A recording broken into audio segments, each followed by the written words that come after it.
I'd like to introduce Jean-Luc, who is a Frenchman living in England. Welcome, Jean-Luc. Thank you. Could you tell me when you first noticed MS symptoms? I didn't know what it was, but I started having problems, basically, from optical neuritis back in the 75 area. And I reported the problem having visual problems. And I went to hospital and I went to treatment. And what they did is they injected me with fluor to see how the optical nerves was being irrigated by the fluor tinting the blood. And I went to Moorfield, and from there, I mean, there was nothing more of that. I mean, they were sort of, oh, well, we don't know what it is. And, they'll keep it on the book, but they had absolutely no idea what it was. So I went from there, and it sort of went, or I prefer to ignore it, more or less. And it didn't go away, really. It comes back sometimes, depending on stress levels. There is an awful lot of dependency of stress levels with symptoms which reoccur only when the situation is extremely tense. That was then, and then disappeared. I ignored it, brushed it under the carpet, and it was a good 10, 15 years when I had more problems, which were backache, which were starting to have a balance problem.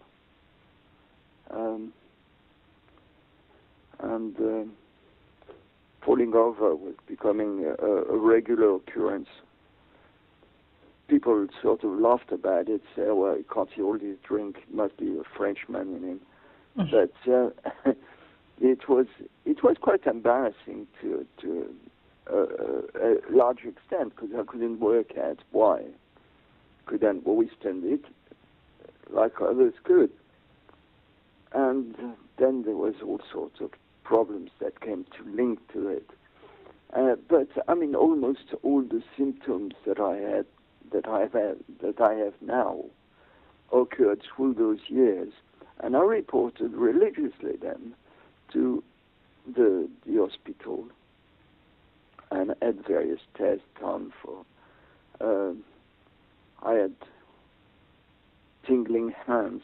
I had tingling fingers. I reported that. And they did tests like if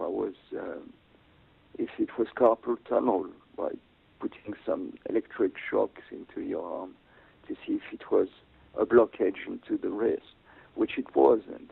And then again, well, we don't know what it is, or you wait 3 weeks and you get a letter, and it doesn't make you any wiser.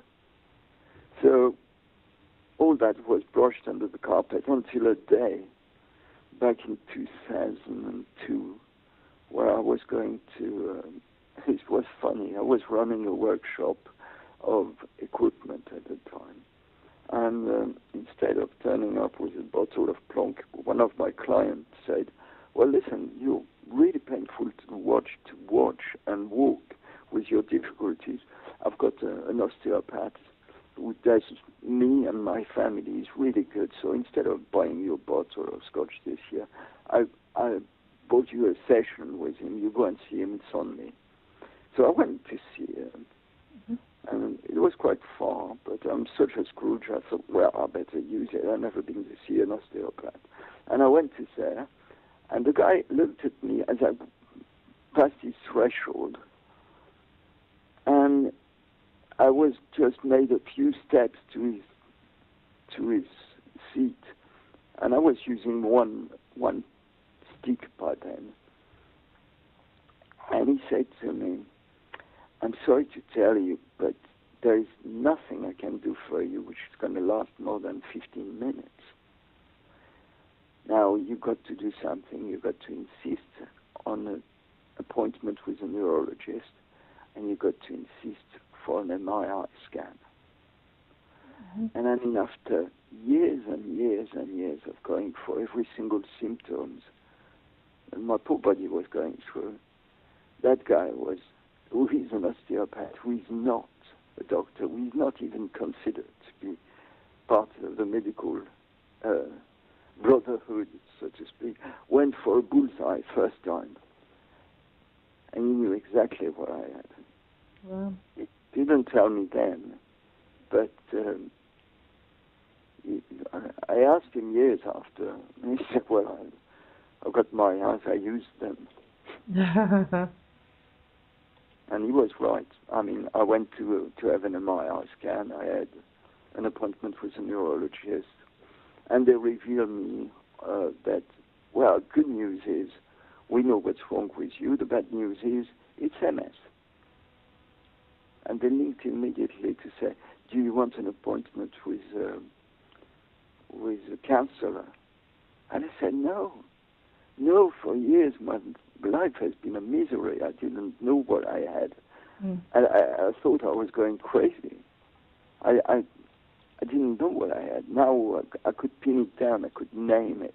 I could, well, I know it wasn't a very pleasant prospect to know that you had this disease, but to a degree, the relief of knowing what it was, to be able to put a name on it, was sort of lifted a couple of lambs out of my shoulder.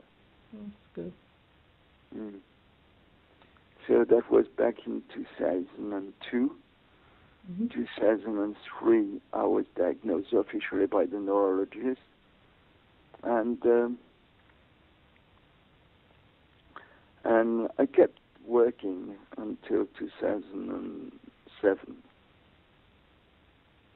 But by then it was getting really difficult, really tricky. And the company got serious, got bought over by another company. They offered me to retire, and I jumped on the occasion because I knew that I'll never have this opportunity again. So that was it. I mean, for me, that was fine. And how did you hear about LDN? We were. I was member of a physio group of MS sufferers, which was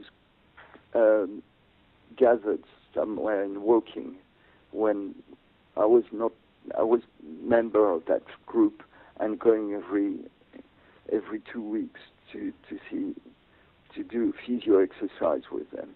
And then one chap from them sort of said, I found something absolutely amazing. I'd like to talk to you about it. It's called LDN. And I've used it. I find it extraordinary.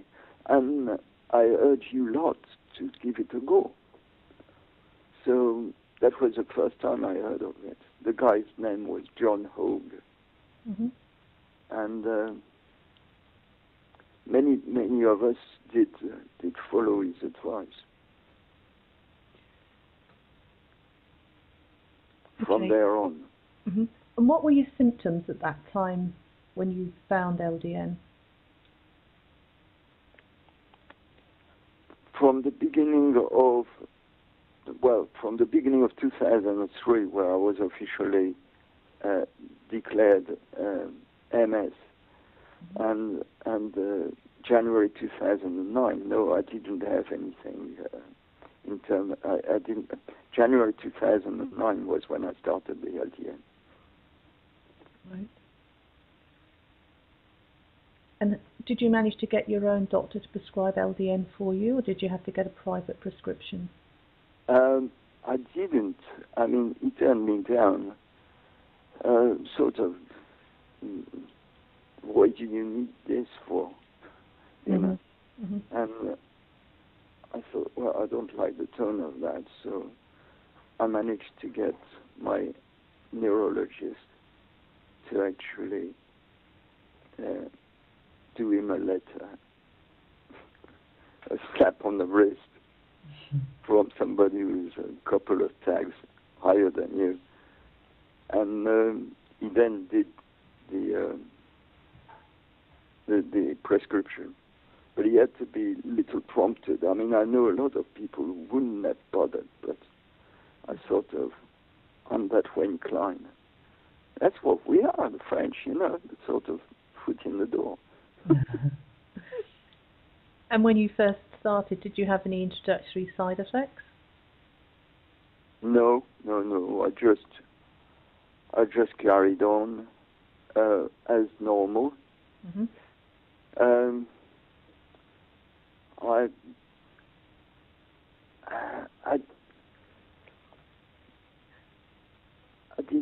I didn't have much side effects. I mean, I noticed the benefit very quickly within 2 weeks. I mean, I live with about 40 different symptoms with MS, linked to MS, okay? Mm-hmm. Which the priority of which is taken in turn. It sort of flicks from one to the other. I always got something wrong, but it's never the same, mm-hmm. or not often the same. It didn't affect most of those. What it affected was 3 different things. It was affecting my fatigue, and it was almost within 2 weeks I could have the hump to actually go for a whole day and not being knackered. Mm-hmm. And that was a great change for me, because before I was obliged to sleep during the day. Now I can do without it. Mm-hmm. The second thing was a sort of, I can't put a name to it, sort of cognitive, I suppose, because I had a continuity of thoughts. I could actually start something and finish it rather than start 15 things and not even finish one. Yes. And that helped me greatly with that. So I became a bit more logical, a bit more focused. Mm-hmm. If you had to measure your quality of life before you started LDN on a scale of 1 to 10, 10 being the best, before you started, what would you have said you scored? Well, because it modestly changed few of the effects. I mean, I would say probably 1 or 2, possibly 3 of my panoply of 40. I would say on a scale of 1 to 10, I would give it a good 10. Mm-hmm. But it doesn't irradiate the other 37. Yes. No, I mean, before you started LDN, what would you have rated it before?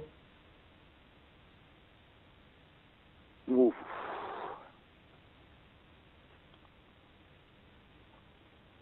My MS before? Yes. 4 to 5. Okay. And you now say it's like a 10? Well, it is so much better. I mean, it probably is somewhere around the 7, objectively.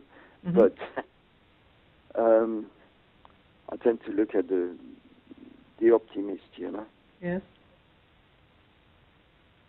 What would you say to other people who are contemplating trying LDN but might be a bit wary?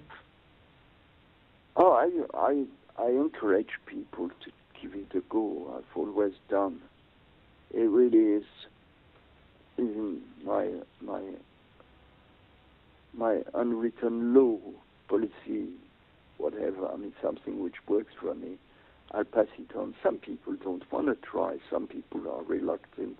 Mm-hmm. But it's not that simple to change people's mind, as I know of myself. I mean, I'm not easy convinced there are so many people who want it all now, and it doesn't happen like that. Yes. But for you, LDN has worked well. Yeah, absolutely, definitely. It made a different. It made a definite inch into my life before and after. Yes. And what does your doctor think to your progress? Well, my GP is as good as he is. He's not an authority in MS, and in fact, I found the medical body to be only a far few who had any idea of what we go through. Mm. It's really, really sad to see that state of affair. But so my doctor said, well, if it does you good, yes, you can have it. Nowadays, with different squeeze that there is on the cost of supplies, it's horrendous. I mean, I found out that no, the doctor can't do it, can't prescribe it. Recently, I mean, I'm talking 2011. The new ruling was no, the doctor can't do it. Oh, sorry. Just 1 second. Hello? Yes. Hello? Right. No, that's okay. Right, I'm actually doing an interview at the moment and I've got to turn my phone off. Can I take your number and phone you back? What? Yes. Yes. Lovely. Okay, and that's Fiona. Okay, thank you. I'll phone you back. Thank you. Bye-bye.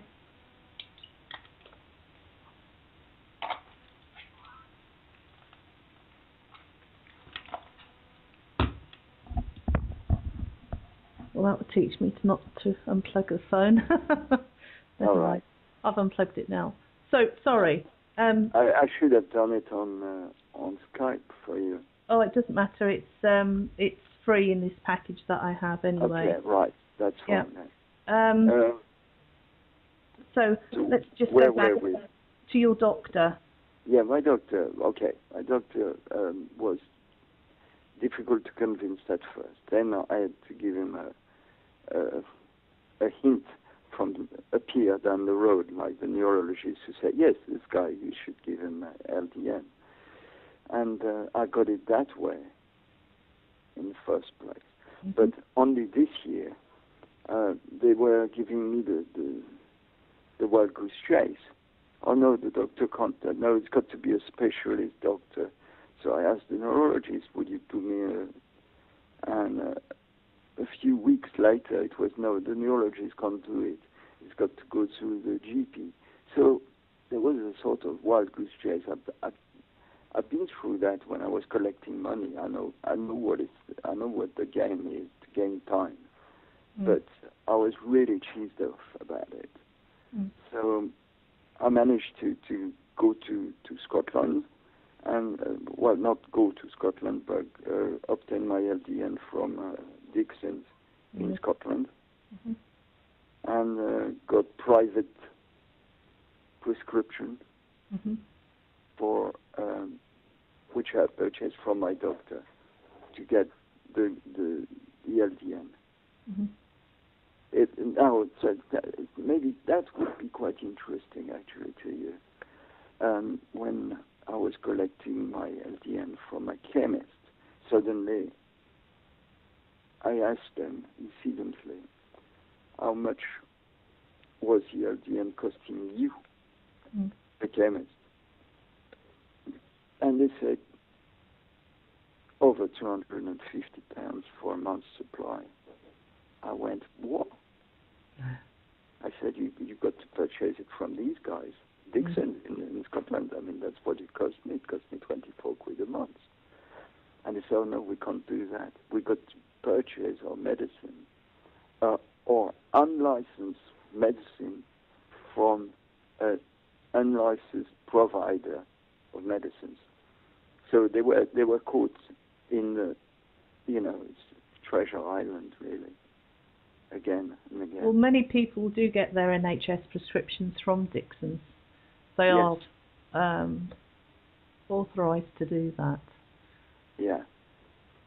Oh, they're very good. They're very good. I've been running ads between, and they never let me down. They always send the goods in due time, and it's very quickly there, and it's fantastic.